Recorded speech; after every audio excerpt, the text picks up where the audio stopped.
Hello, everybody, and welcome to Fortress Comic News, episode 306. I'm one of your hosts, Chris, alongside my magnificent co-host here, Mike. What's going on, Mike? It's going, man. It's a good time to be a comic fan, reading comics, watching movies. Haven't watched Ant-Man yet, so can't talk about that. But Actually, I just got some Bad Idea comics, this most oh, recent really? run, so got a whole bunch Wow. here. You Yeah. know, I forgot about those guys.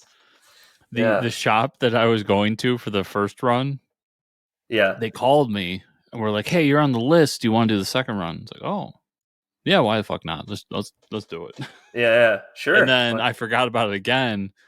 And they called me and were like, "Hey, you got like a stack of books here. You want to buy them?" I'm like, "Oh yeah, just ship them out.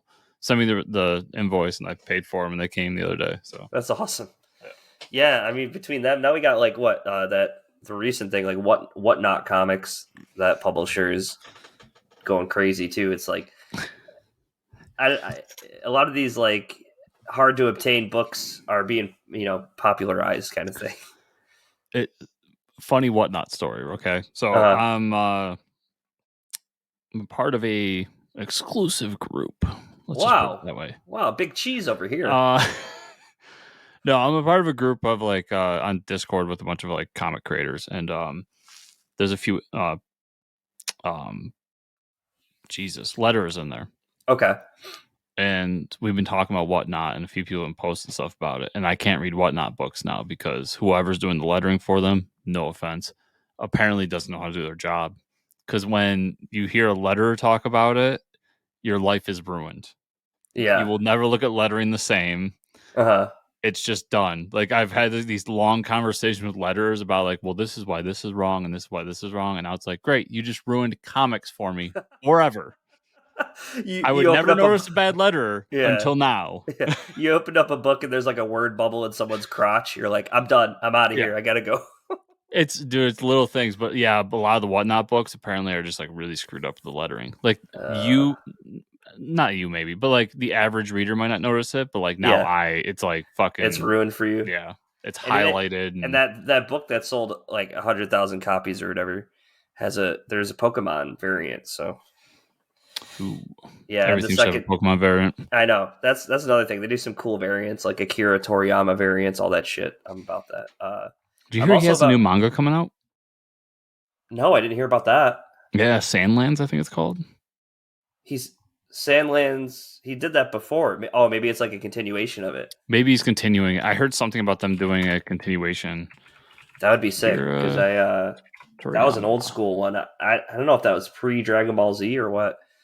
For people that don't know, Akira Toriyama is the creator of Dragon Ball Z, little known anime manga. More importantly, the artist behind Dragon Quest. Yes. Oh yeah, that too. Yeah. Dragon Ball creator announces return to anime. Sorry, anime, not Oh, manga. that's all With right. new series Sandland. Oh, so Sandland, okay, is getting that's awesome. Yeah, I hope more people get into Sandland because it's a really good series. but he Um, did have a new book come out, and I think it's just a collection of old stuff called Akira Toriyama's Manga Theater last year. oh, okay, I think that's it interesting. I'll was. have to look into Yeah, it. I love that shit. Um, I we do have an interview today, folks. Sorry, we didn't. yeah, We should yeah. probably should have started off with that. CJ Hudson will be on today. We're going to talk about his Kickstarter, Among the Stars, romance, sci-fi anthology. Stick around for that. Um, but yeah, we were on the subject of manga, and I bought another one of those hardcovers they have at Barnes and Noble of like the Junji Ito stuff, like his early on horror stories, and those are pretty interesting. There's you could tell he was like developing his method, like with some of those early stories and like the way he wanted to tell horror. So that's pretty cool. What's his What's his like popular thing? I know the name. I can't picture who it is though. Spiral. Um, the manga. There's the two. I can't remember the name of the other one. There's another one that people know that's like this like mountain is like calling people, and the mountain has like cutouts of people's bodies, and That's it's the one I'm like thinking of. yeah, and it's like calling them to the wall, and they pretty much like get sucked in. It's pretty creepy. He does like really uncomfortable stories. There's one I heard of. I never read it. Yeah, obviously I'm not a big manga or not a big horror fan. I think it's yeah. called like Mermaid Tales, I don't know if I've read that one. He's got and I quite a hear it's really good. yeah. It's I mean it's like anthology style Mm-hmm. manga Okay. about mermaids, but it's not like Little Mermaid. It's like No, it's mermaids fucking eating your face and shit. that's awesome because they probably would be a lot scarier than we think, right? It'd be more Yeah, like the Harry Potter movie style. yeah. Those types of creepy like mer people. Um, Meanwhile, I'm reading fucking Delicious in Dungeon and weird, yeah, quirky shit like that. that's all. That's all right. Or Chainsaw Man, or is that what his name is? That one was good. Or you told me about the Rooster one, the Rooster Rooster manga, Fighter Volume 3 Rooster just came Fighter. out. I need to pick it up. I got to read that. So I Yeah, haven't read that, and I did see one that's it was called Kaiju number 8 when I was at the store, and I was like, I don't know what this is about, but it's all about kaiju's, and I might I have to heard start it's reading. really good. I heard it's Really? really All good. right, Yeah. that's all I need to hear, dude. I'm gonna pick it up now. You just had to say that. Charlie McKelvey, former guest on the Yep. show, creator of Spider Squirrel. Yep. He's a huge Kaiju number 8 fan. Like Okay. me and him had talked about Rooster Fighter a few times, Uh huh. and he's told me like you gotta get Kaiju number 8. It's like eventually, man. Like I still haven't read freaking the popular shit. Like Yeah. I pick up Right. Rooster Fighter because I'm like chickens fighting Kaiju's. I'm in. Like let's do it. Hey, you don't, and some people don't even read the popular stuff, man. You read what you want, like just from the pictures of roosters on the front. Anyways, we got a little bit of news. I guess we'll start off today with Pat's Flash Facts because Flash is still going on. From what I heard from him this week, it sounds like a good episode. He Can I wants to, cut in real quick? yeah, So I'm going through the news this week throughout the week, and yeah. this episode got completely spoiled for me. So I feel Okay. bad for anyone that's watching this because they were spoiling the fuck out of this online. Flash. Yeah, and even Yeah, I knew of like who the what the red spoiler is. Yeah, who the whatever the red death is. yeah, Yeah, which makes sense once I heard it. I'm like, oh, of course, yeah, that's who they went yeah. with. But It was like that. The fact that they can still pull reveals like that this late in the game meant there was still hope for Flash, but like I think I'll be they got back to their roots a little too late I'll almost. be real though. I felt dumb reading it because I'm like, who could Red Death be? There Me is no too. Bruce Wayne in this Me universe. And too. then when I Because we saw it, said I'm yeah. like, of We said the same course, shit that's to each who it other in is. one of the episodes. Yeah, I'm like, of course it's Batwoman. Sorry, it's Batwoman, everybody. Yeah, But spoilers. this episode is called "The Rogues of War," which is awesome because you know we're a huge Rogues Gallery fan.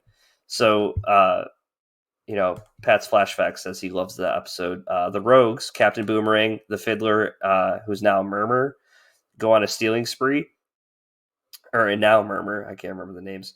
Barry figures out that all the items they're stealing are for a new cosmic treadmill that they're building. Dude, this is like straight out of a comic book. Like I could picture this being a story in a Flash comic. Team Flash discovers the new tech that the Rogues are using is all from Wayne Enterprises. Barry decides to put together his own team of rogues to steal the vibration engine from the government before the evil rogues can. Barry picks up a team of Pied Piper, Chillblaine, Hotness, and Goldface. Oh my god, Goldface. Dude, WWE's Goldface. this is amazing. As they're stealing the vibration engine, the evil rogues intercept and they have a good fight. Chillblaine turns on Barry, reveals he's been working with the bad rogues. Red Death shows up to save the evil rogues, and then the Team Flash contacts Luke Fox and finds out that Batwoman has gone missing. Red Death takes off the mask in front of the evil rogues, and it resembles Batwoman. Dun dun Dun, dun, dun. dun. I think that's a really cool twist. It sounded like a really fun episode of like you built a team of rogues to fight the other rogues and had um, but I wish Flash didn't have to end at the Crisis on Infinite Earths, but uh, Yeah, I mean, I don't know. I've been so out on the show for so long that I know, I think it's funny to see some of the stuff they went. This sounds like an interesting episode, yeah, and the reveal was really good, even though it yeah, made me feel dumb. yeah, it But made me. I don't like it yeah, because I feel dumb. I felt dumb yeah, too. I was like, how did I not? How did I not put two and two? I think I kind of forgot that Batwoman was a thing. I think that was yeah. part of the problem too. Yeah, Yeah, that's a good point because didn't that show get canceled or it was like two something? seasons. I don't even know And if it they went switched switched Batwomen at one Batwoman. point. Yeah, Yeah, it's Yeah, The I don't whole even know which CW one it verse was. is, I mean, Yeah, it's gonna be gone soon, so I guess yeah, enjoy it while it's there. But obliterated. But thanks to Pat's flashbacks for delivering us that content. thanks, Last of Pat. Us. Yeah. On a more depressing note, we're going to talk about Last of Us episode 6. Um, yeah, every episode seems to be more and more depressing. This one spoils for Last of Us episode 6. Oh man, Joel's dead at the end of it. He's not dead. There's no way. Did There's no you way play the that. video game? Yes, I don't. Honestly, I don't remember, but he can't be Okay. dead. Yeah, I know that she gets some help though, right? Yeah. So this episode follows the game pretty well. I mean, I think this takes away the gaminess of the game because like you have Yeah. to go through the dam, which Uh we huh. still got the great joke of like, look, dam. Look, damn. Uh, Yeah, that was pretty good. but we took away the gaminess of it, like the dam's there, but then the settlement's like over here as opposed to being a part of the dam, just to Yeah. like, so you had to Mhm. do this thing to get there. Yep. I like the interaction between him and his brother and everything. I thought That the was settlement really was really good. cool. The funniest part of that to me was like when Joel's like, "So you're a bunch of communists," and his brother's like, "No," and then his wife's like, "No, like literally, this is a Yeah, commune." this is Like this is a commie. Where do you think the word came from? Where- that moment made me laugh. I like the yeah. vulnerability of Joel. Like that was a little bit different than the game. Mind Yep. you, everybody, I just like this show made me want to replay the game and actually finish it, and I Hmm. did. So it's really fresh in my mind recently. That was a little bit different, but I liked it. Like I liked Joel breaking down and being Hmm. like, I can't do it. Like I'm constantly fucking up. I'm constantly the problem. I can't do this. We needed this episode too, though, because he really hasn't shown like compassion since his daughters died. Like Yeah. he has completely shut himself off in this episode. Like it was more like his feelings for to protect her, and actually it's more of his feelings of worried about like upsetting her or wronging Ellie overcame his feelings of like I'm old and I need to protect her with the best way I can, because he's always felt that way, like always, do the 100% the best decision, but now he actually like made a choice with his feelings. Oh yeah, it's the constant thing throughout the show of like I failed my daughter, I failed Jess or Yeah, I forget her name now, but yeah. I failed her. I'm going Tess. to fail Tess. I'm Yeah. going to fail this little girl too. Mm-hmm. But also at the same time, we get this great moment that is straight out of the game Right. where Ellie's like, everybody's abandoned me, everybody's died on me. Like, I don't want to go with this random dude, even if it is your brother. I want you, which really gave that clarity of like they're coming together as like Mm-hmm. two people. Yep. And then I don't want to spoil it, even though I mean I think it's pretty obvious, He but can't be dead. I mean, The Walking Dead did this like for 9 seasons. I like the difference between what they're doing here, and it's tough to talk about without completely spoiling the next episode, or at least Yeah. 2 episodes from now. But I like the difference of him getting stabbed with like the baseball bat end or whatever that was, like the Yeah. shiv, Yeah. as opposed to him falling down onto a like rebar Right. that goes through his gut. Like, Yeah. Yeah. That's a little unrealistic. I think everybody can kind of read through the lines of what I'm saying here, but like I liked it because it's better. Like it Yes. just works better as a piece of fiction. Mm-hmm. Um, but other than how he gets stabbed, this episode is really like there's moments that are flat straight out of the game, but in Yep. spirit, it's the exact same thing. It's like the nods to the game too make you like smirk and like, oh yeah, like when he's like, I forget what episode it was where he's like, Ellie, you need to crawl under and open the door for me or whatever, like, Yeah, cause yeah, that's like shit straight out of the game, which is like, oh yeah, that's cool how they did that. yeah. Uh, The only yeah, thing I'll say, as someone who just played the game, let me just say the thing of Ellie not being able to swim, the most yeah, annoying goddamn thing. yeah, oh yeah, Like, yep, but just get that off my chest. yeah, Yeah, great episode. This show is so good, and it proves that if you take just like what we've learned with the MCU and some DC stuff as well. But with comic stuff, if you take the source material seriously, The Boys. the boy, yeah, there's so much, but Yeah. if you take it seriously and use it earnestly to create as close to a one-to-one replication as you can, I know some things don't work, but as close as you can, then that not only will that market come, but it'll create a hit. And I think Yeah. that's what we proved here. Because every time I see this show online, somebody's talking about how the numbers are growing. It's this massive hit. It's this and that. Yep. Renewed for Yep. season 2, all this stuff. So this is more proof that video games can be the same thing as comics, where we can get these great IPs out of them. And I'm really happy that somebody finally cracked the code. Yeah. And it was almost a dumpster fire with Sonic, but the internet saved it, and we got a couple good movies too. Those Sonic movies are good. I don't care Yeah, what you they fucking are. people say. No, they're really good. I don't care what you say. Movie news: Marvel Studios announced that Steve Yen, Glenn from The Walking Dead, and Invincible from Invincible has joined the MCU and will premiere in the upcoming. I should say Mark Grayson from The Invincible. Will premiere in the upcoming Thunderbolts movie. His role has not yet been announced. Fucking give him the lead role. Those boys earned it. That's all I'll say. I'm trying to figure out what he is. Yeah. I Do you think mean, he'll be a CGI person? Because he could be. so I saw this online. So this is an original thought, but it's like it's really hard to go in and figure out who he's going to be because, like, hey, it's Steven Yen, it's the Asian actor.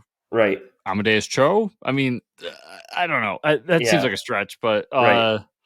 I think it'd be hilarious if he was like Hyperion or something. Oh my god, that would be awesome. Yeah, Hyperion or Sentry. But they say that he's going to be a big role moving forward in the MCU, not just Thunderbolt. So Could they make him Red Hulk? no, I mean they got Harrison Ford playing Oh. Thunderbolt, Oh, that's right. so Dude, he's going to be Red Hulk. I fucking forgot about that shit. Yeah. I forgot we got Harrison Ford in a Marvel movie, dude. What is Oh yeah, going we on? got Harrison. We got Indy himself. He's going to be a Red Hulk soon. I don't know who he's going to be. I mean, Amadeus seems too obvious. And also it just seems like the first time, I mean, not the first time, but like the big Asian actor gets Yeah. casted and we're going to put him in the biggest Asian role. I mean, come on. Yeah. I'll laugh if it's right, but I'm happy for him. I like Steven. Like, he's Yeah. great as Invincible. He was great Right. as Glenn. He just seems Yep. like a guy who's having a lot of fun. Yep. So whatever he is, I'm down for it. And Yeah. I'm just really happy about this movie. Yeah. I like him a lot, anything he's in. So yeah, he was really good in Up too. He was in that movie. Was he in Don't that? with is it called Up? That was the horror movie. Yeah. The Yeah, sci-fi horror movie. Yeah. those obviously are my bag, but I know like it's what's up them like isn't Oh it yeah, like one word movies? up them and shit, I can't think of the first one. Or us up. Oh my god, we're butchering this right now. We'll just go ahead. I can't remember the third one. Yeah, Fuck. it's the Key and Peele guy, right? Yeah, yes. Yeah, Yeah, Jordan Peele, yeah. yeah, But he played like a main character in that. He was really good. Kind of obnoxious. yeah. He's a phenomenal actor, so I'm happy that he's joining. Yeah. Hellboy is getting another reboot as announced this week. The new reboot will be titled Hellboy: The Crooked Man, said to embrace an R-rating tone. Oh shit! It'll be directed by Brian Taylor, who previously co-directed both Crank and Ghost Rider: Spirit of Vengeance. Wow, Crank was a wild movie, and that's a great Ghost Rider that's Nick Cage Ghost Rider, right? Yeah, Although they expect to start pre-production and filming this coming in the coming months, there's no word on the cast. So I think this is interesting. R-rated tone is fine. Rebooting it again, does that mean David Harbour won't be playing him? I guess. I mean, why else would you use the word reboot? Yeah, right. Because I feel like if you were going to just bring David Harbour back, you would say it's a sequel. Right. Even That's I know true. that movie failed, or I didn't even watch that one. Yeah. Neither have I. Yeah. But I guess in terms of box office, it's done really well, or really poorly. Yep. But if you're gonna use the word reboot, you're not gonna bring him back, right?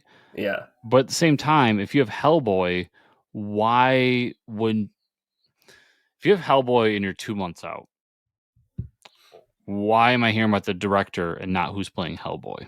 Yeah, that's true. Yeah. It Yeah. What? seems off. Yeah. Like, It how do we seems not like have they're a Hellboy rushing yet? this. Yeah. Yeah. But I That is mean, kind of people like weird. Hellboy, so Yeah. I fucking love Hellboy. I love Hellboy in the movies. I don't care. I don't care for it in the comic books. That's for sure. I've read some of the comics. I like the comics. It's not my favorite thing in the world, but I do enjoy it. It's It's just just overwhelming how many there are now. yeah, it's at that point where like I don't even know what the newest book is. I think it's like Hellboy in Love or something like that. Yeah, I think But at that's this what it point, it's is. like it's weird to think about it that way because I'll pick up Action Comics 1052 is coming out this week. I'll pick that up, no problem. But will I Right. pick up Hellboy in Love #1 that's only like Yeah. 10 years old? No, it's too much, It's everybody. It's too too much, too much much. Hellboy stuff. No, yeah, I don't know what it is about it, but it's like, I think it's because you like that character. You need to know what's going on. You know, Maybe. I don't But know. some of the early Hellboy stuff, if you can get it, is really good. Yeah, I recommend Mike it. Mignola. Yeah. Um, nice. So that being said, let's jump to this interview with CJ Hudson, and we'll see you all on the other side. And we're back. We're back. So check it out, Among the Stars on Kickstarter. Just for $1, you're gonna get something for $1. Not everybody does that, so that's pretty cool. That's interesting. Yeah, I like that approach. Comic book news, Chris. Warner Games and Rocksteady are close to releasing the video game Suicide Squad Kill the Justice League, and would be expected we're getting a comic prequel to the game's event. Oh, shit. It'll be a 5-issue series that comes out March 30th, days after the game. It'll be titled Suicide Squad Kills Arkham Asylum. This will be written by John Layman with art by Jesus Hervas.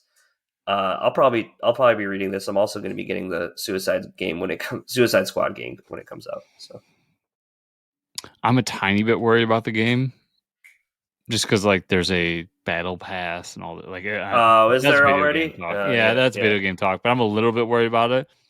I'll tell you what, though, I might pick this up, even though I don't really pick up this kind of stuff, Mm-hmm. because John Layman's writing it. Yeah, that's what I noticed too. It's a pretty big deal. Like, that's a huge deal.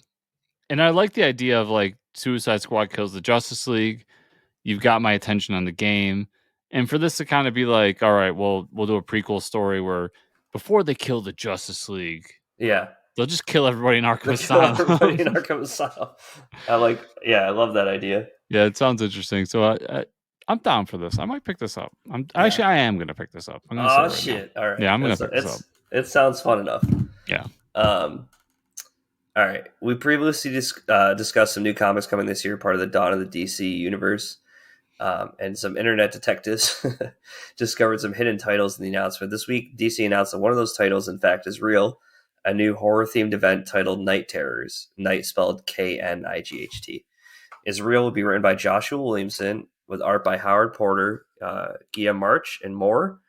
Night Terrors will be a collection of 2-issue series that follow different DC heroes, including but not limited to Batman, Wonder Woman, Superman, as they enter the Nightmare Realm. We'll also get our first look during Free Comic Book Day and the dawn of the DC Night Terrors. Oh my god. Free Comic Book Day Special Edition #1. So here's the whole title of the book, everybody. DC Night Terrors Free Comic Book Day Special Edition #1.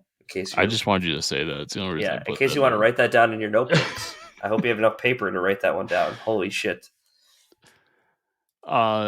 Yeah, so I'm guessing that whole leak was real. So now we can expect the Justice League announcement in the next 2 months. Yep, it's coming. But this sounds cool. Yeah, I'm excited for this. I like horror and I like DC, so this is right up my alley, everybody. It's also it's a good move by DC because 2-issue series, a bunch of them throughout 2 months. Yep. Part of this event, so I'm sure there'll be an alpha and an omega that tie everything together. And it seems like everything's being helmed by Joshua Williamson. So we're not getting it's not a convergence. If everybody remembers that event. Yes. Oh my god. Oh boy. where it's just a mishmash of like, let's throw shit at the wall. No, Yeah. Joshua's going to helm everything. He's probably going to write everything from how this announcement sounds. Yep. And yeah, we'll see. Excited. I'll wait for exact announcements, but it seems interesting. And then Marvel's making some big moves. Marvel's gearing up for its new big event, the new tease drawn by Brian Hitch, which is cool. The event will be called Contest of Chaos. Only information we have is a promo image which shows Marvel heroes fighting each other. Sounds awesome. Looks awesome. That promo image is sick. Marvel heroes fighting each other? That never happens. Yeah, what? Come on. It is a pretty wild promo image, though. It is. I'm all in.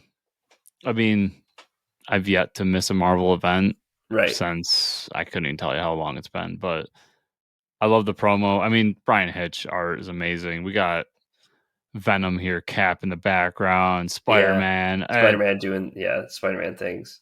I'm in. I mean, if Axe didn't get me to stop reading Marvel events, I don't know what's going to. So yeah.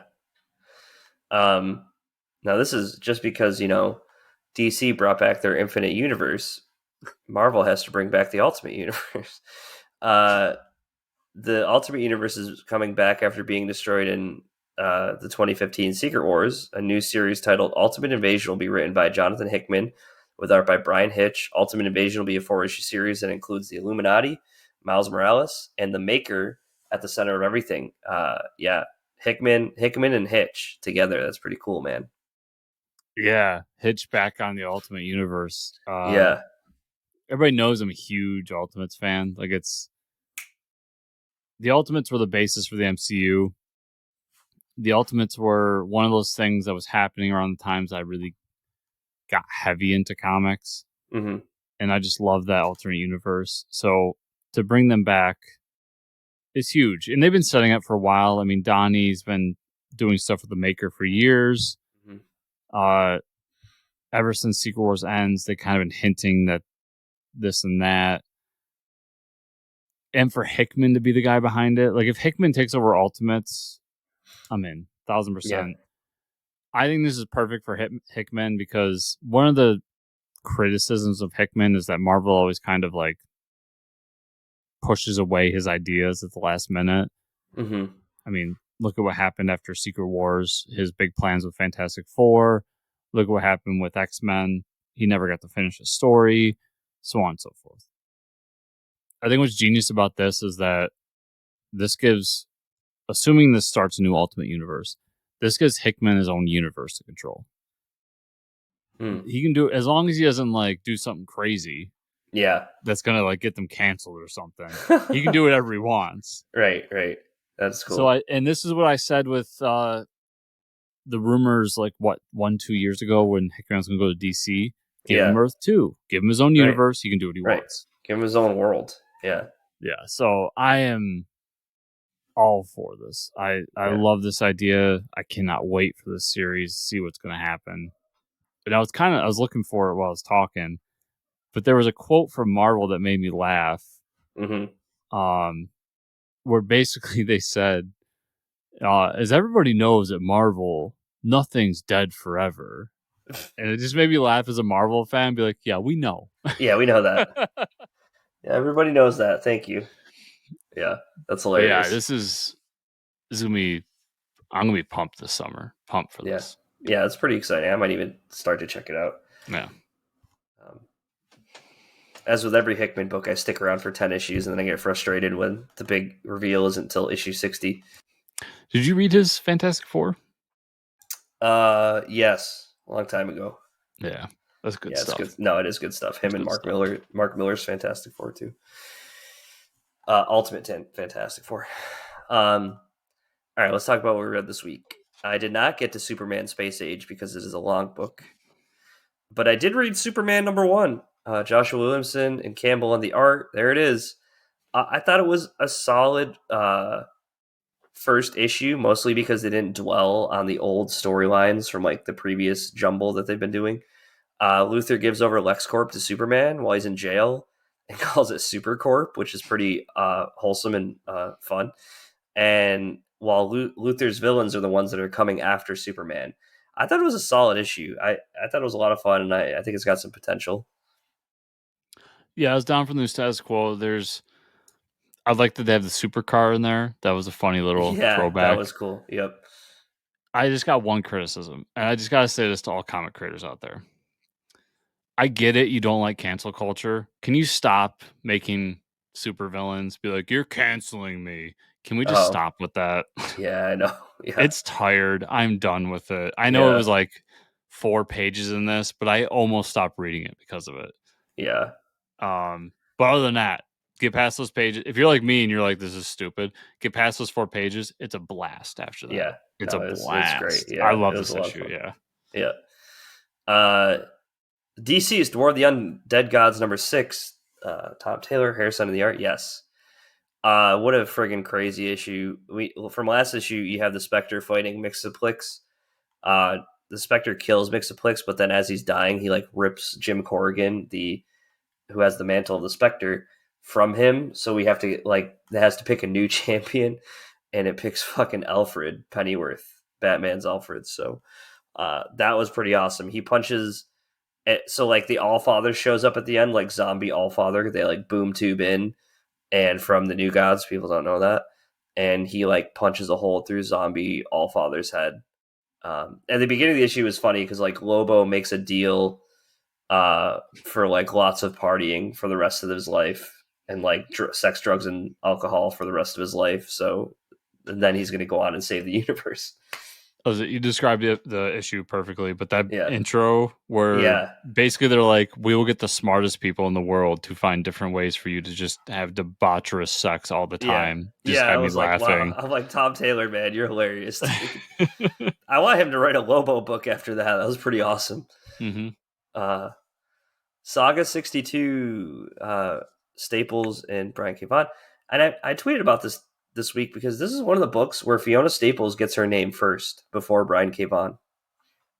I Oh don't know if you wow, noticed that. I did And not. I don't think I've seen that ever on a book with an artist before the writer. And I tweeted about it, and it got tweeted into the abyss. But The first um, time I saw that, I know it's happened before, but the first time I noticed it was I think it was Damn Them All, oh which yeah, was the Charlie Aldred, the okay, artist for Walking Dead. yep, Yeah. interesting. So basically, the mom, last issue, she found out that she she could cast a spell to bring Marco back. She says that she thinks the lady's lying. She's not going to do it. And there's the FBI style agent is still looking for the reporter that's missing that knows their location and is looking for them. So I still think Marco's coming back, but I yes, I think do his too. daughter is going to be the one to cast the Yeah, spell. yeah, because we know she has magic. Yeah. Then we're gonna find out like how strong she is, and then she's gonna Yeah. blast some fuckers out of the space. Uh, Stargirl: The Lost Children #4. This is the Jeff Johns knock on the art. Art is always fantastic. So this one is really heavy on the lore of like what Jeff. It's just like, hey, if you missed any Jeff Johns books lately, this is what Jeff Johns has been doing. Corky the Time Master explains that the Flash messed things up with Flashpoint and Doomsday Clock. Shocking. Yeah, so like and then I'm like, dude, can I just read a Jeff Johns book where he's not like pitching these books to everybody? Um, I'm basically, Jeff Johns. Please yeah. read my old comics. Please read Flashpoint that happened, and then Doomsday Clock.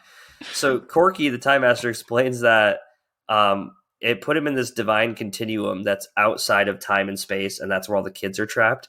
The reason Childminder is going to sell them is because when Batman stole the snow globe, and you got to read all these other books, folks. Batman stole that sphere to change time to in the Flashpoint Beyond book. Okay, um, Childminder is a time scavenger, and apparently when history gets changed, time scavengers like come in and take advantage of that, which I think is cool. But we don't Mhm. need to be pushing all these other books on me, Jeff Johns. They need to attack the cast. All you had to do is say Batman changed the timeline before, and now here's a time scavenger. They need to attack the castle before the buyer shows up, and because Stargirl knows, like, oh, if we attack the castle and send them back, because all the sidekicks are taken out of their points in time, she knows that a lot of these sidekicks are going to die, like fighting villains, and so she's like, how can we put them back in the timeline if we know they're going to die? Which is a cool idea. Um, and then the reveal at the end, the buyer of the children that's he's going to buy the sidekicks is Our Man. So we see Our Man like walk through the portal, but it's like a different, like souped up, like evil looking Our Man. I thought it was a solid, cool issue. I mean, granted, the whole if you have been reading Flashpoint Beyond and Flashpoint, you probably will really like this series. It's been a lot of fun so far. I just thought it was funny that Jeff Johns is like, by the way, I did this, you know.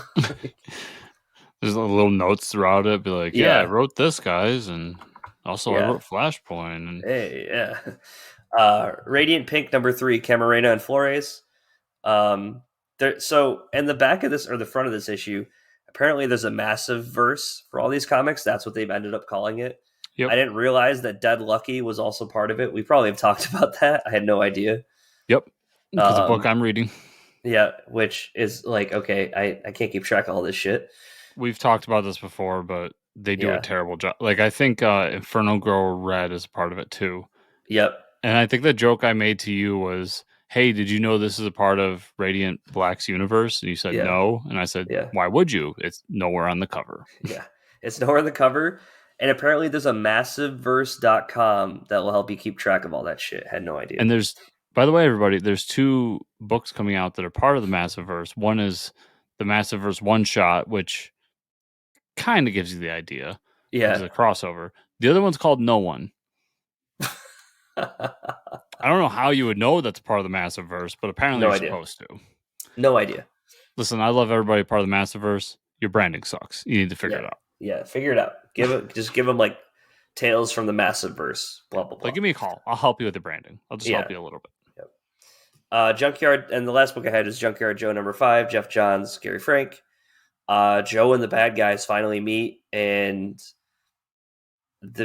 Joe escapes with the family, but the writer is left there with the bad guys. So it's pretty much all that happens. Then we find out like the story of like I personally the less interesting story, I guess. I mean, it was a good story of like his wife who has now passed away, but how what she meant to the town. So that we got that whole story, which is not bad. But That's everything you had? that's all I had. That's all I got to this week. Yeah. So you didn't read Barbaric? No, I did not. LPK number 2? No, I have it. I just haven't read it yet. I'm just going to say, everybody, if you're not reading Barbaric, you're not living life correctly. Yeah, it's Um, amazing. I do I have don't it even in want to my talk pile. about it because I don't want to spoil it. No, just spoil it. It's alright. So obviously Owen's in hell, Yeah.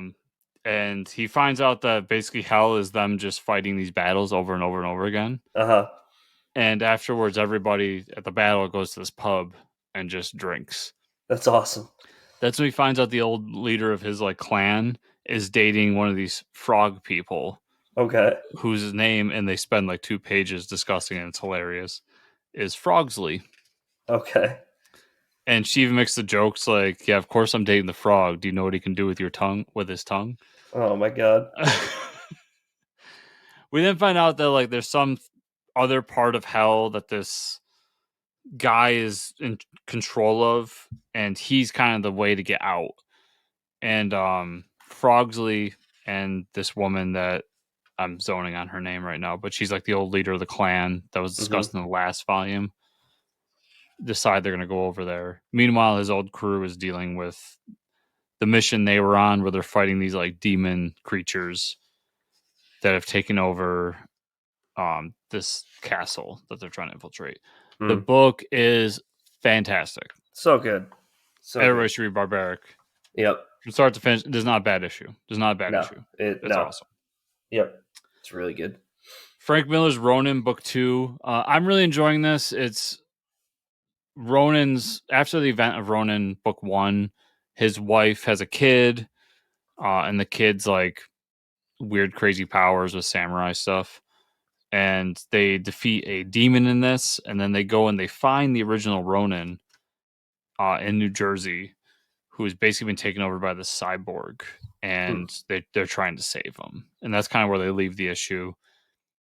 If you're not like me and you're just in love with the first Ronin book, you're not going to enjoy this. I'm just going to say it. It's not like it stands on its own or anything. You got to be like me and just love Miller stuff. Yep. but I did enjoy that issue. Coins of Judas #2, Bands of Bard, Travis Gibb. Great kind of battle sequence. We get the twins. They're fighting this occult who's summoned all these demons. And then we find out at the end that basically the brother had fucked up and sold a bunch of the coins of Judas that he had to this occult, and that's why it's all happening. So now the twins have to get back together to kind of take over where their father had taken off. This is a lot of good, like, heaven versus hell, good versus evil, biblical kind of shit. And he really spoils at the end that there will be a book 2. He says, they will be back, kind of like a MCU kind of thing. But really good 2 issues. Enjoyed it. A lot of action. I kind of wish it was stretched out a little bit more, though. Like, we had a little more story to it. But as you all heard in the interview, like, Band of Bards is kind of trying to shorten things into these smaller stories. Yep. Blue Book #1. This is Tinian and Oming. This is the book about, like, alien abductions and everything. Yeah. And that's exactly what it is. It's an old alien abduction story from the 60s about this black family that goes on a trip in 1961 and how they see a UFO, but it treats it as if it's real. Like, that's what happened. Cool. And if you're into that kind of stuff, I really liked it. The coloring is really cool. It's black, white, and blue is basically the coloring style for it. Nice. And Oming's art really fits it. So awesome. Enjoyed that. Thor #31 was another really great issue. It's Thor Goes to Hell. I mean, basically, they're trying to figure out what Thanos is up to. And through that, they have to go down to hell to figure it out. And then for my digital comics, which I'm shocked you didn't read any of these, Batman Superman World's Finest #12, another great issue. It's Robin. Yeah, I'm sorry. I haven't gotten to them yet. I have them. They're just not. Yeah. It's Robin and Supergirl's date, but like it takes place after the date, so they're both telling, like, Robin's telling Batman, Supergirl's telling Superman what happened on the date. It reminds me of like old school comics of like, this is a one shot kind of off the beaten path. While it fits into the story, it's not really a part of the story at the same time. I thought it was a really fun issue. Cool. That's awesome. Lazarus Planet Omega #1. What I learned from this event is that nobody needs to read it. Yeah, that's I forgot to tell you, after last Lazarus Planet, like, single issues, I don't think I'm going to read any of them. I think I was at that point too, but this was literally the last issue. Was it? And this was so the Alpha and the Omega. If you want to read Lazarus Planet just to know what's going on, all you have to read is the Alpha and the Omega. Yep. The rest of them have nothing to do with the event. Yeah, they all suck. This literally takes place after Alpha and just finishes the story. Oh, okay. Then I will finish this one then. Yeah. So, and it also connects into what's going to happen with Batman versus Robin #5. So since you're reading, I think you're reading that, right? I would probably recommend that. Yeah, I am. I am still reading that. Yeah. But, I don't know. Everybody's a demon to fight a demon. It's just, I don't know. It wasn't good. I didn't like it. But if you have to read Lazarus Planet, just read the Alpha and the Omega is what I'm getting to. And then the last book I had was Batman One Bad Day-Clayface #1. Big Clayface fan here. So I've been reading One Bad Day, but I've been talking about it because I haven't really. They've been nah. Yeah. This one's written by Jackson Lanzig and Colin Kelly. Oh, nice. Yeah, I forgot. And I really like this one. Yeah, I really like this one. Basically, Clayface is trying to go to Hollywood he's trying to get past being Clayface, so he transforms into a quote-unquote normal person. He's trying to become an actor, but he falls back into his old ways. He doesn't get a role, so he kills the guy that does get the role, takes his place. And then when he tries to do something about it, the director has an issue with him. He kills the director, takes his place, and so on and so on and so on. Yeah.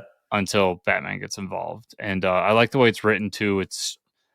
The script is set out almost like a movie script. So there'll be moments where it's like, and here's the, fade to black here and all this stuff throughout the script. That's cool. and it's really well done. So I really Nice. recommend that, especially if you're a Clayface fan. We get so few Clayface books. Yeah, I know for sure. Make So him a big bad. You know. he should be. He's Yeah. one of my favorite Batman villains, and he does Oh yeah, not he's get awesome. enough. I Yeah. know. Yeah. But Mike, that was everything I had this week. So where could people find you on the internet? Find me at Fortress Ricker on Twitter. Where can they find you and/or the show? You can find me at Fortress Chris on Twitter, and you can find the show at Fortress Comics _ on Twitter, also at fortresscomicnews.com. Remember, everybody, to give us a 5-star review, to like, subscribe, share, comment down below in the YouTube version. And if you want to go the extra mile, we have the Patreon at patreon.com/fortresscomics. Also, check out the affiliate links down below. That's another great way to support the show. So thank you, everybody, for watching and listening this week, and we will see you all here next week.